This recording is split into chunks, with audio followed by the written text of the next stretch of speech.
Parce qu'elle retourne toujours là dans son rêve, elle retourne toujours. Puis fait que c'est comme un. Dans la lumière blanche aussi, c'est beau parce qu'elle est tellement dans le noir que, que ça soit blanc. C'est comme, j'en dirais que je la vois dans la Sipa, là. C'est beau. C'est magnifique. Travailler dans les chemins de fer. Maman courait partout, elle faisait des pieds et des mains pour démontrer qu'elle n'était pas coupable, que c'était une erreur. Et puis ma mère aussi a été arrêtée, et moi avec, on ne pouvait pas me laisser toute seule dans l'appartement.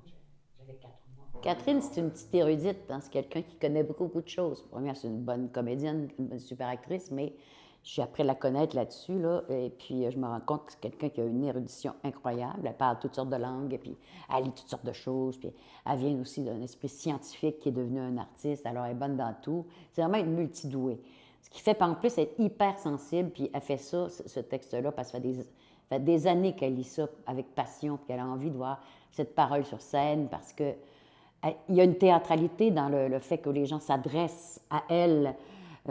Et il y a quelque chose où je te raconte ma vie. Alors, je la raconte à tout le monde, je la raconte à Svetlana.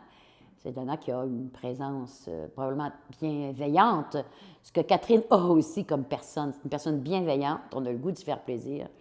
Fait que je crois que c'est quelqu'un qui est très... qui a beaucoup d'humanité. Fait que c'est parfait pour monter quelque chose comme ça parce que c'est pas du théâtre à grands parages, c'est du théâtre humain, d'humain. Et puis Catherine, c'est une grande humaine. Fait que c'est une bonne guide. Je tuais des ennemis, moi! Je tuais des saboteurs! Il y avait un papier officiel avec écrit dessus.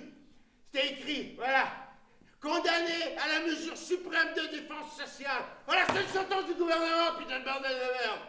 Je joue le personnage, on l'appelle simplement le fils.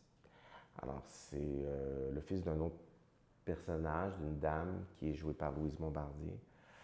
Et comme tous les 3 témoignages de ce texte-là, il raconte un peu sa vie. Bon, ses aspirations, quand il était jeune, qu'est-ce qu'il voulait faire. Et il rencontre aussi une rencontre décisive dans sa vie avec un vieillard mourant, dont il va épouser la petite fille. Les 2 sont militaires, lui est un jeune militaire à l'époque et le monsieur est un militaire, a été militaire.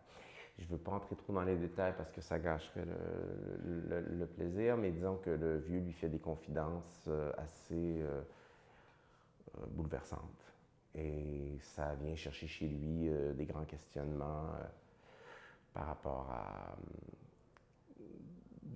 à qu'est-ce qu'on peut devenir sous la force, sous le poids d'une dictature. Aujourd'hui encore, ils aiment évoquer le temps où ils se débrouillaient avec une seule paire de draps, un seul oreiller et une paire de pantoufles. Ils se récitaient du Pasternak pendant des nuits entières, ils connaissaient ses poèmes par cœur. Quand on aime, on est au paradis, même dans un taudis. Je leur répondais en riant, oui, oui, jusqu'à l'arrivée du froid. Être dans un théâtre en temps de pandémie, c'est un grand privilège d'aller répéter. Juste d'aller répéter, ça devient une excitation quotidienne, ça devient vraiment comme un genre de... On est comme tout énervé d'être là, tu sais, ce qui est habituellement, on l'est aussi quand on commence des répétitions, mais on entre dans un processus, puis tout ça, puis il y a les représentations qui arrivent ensuite.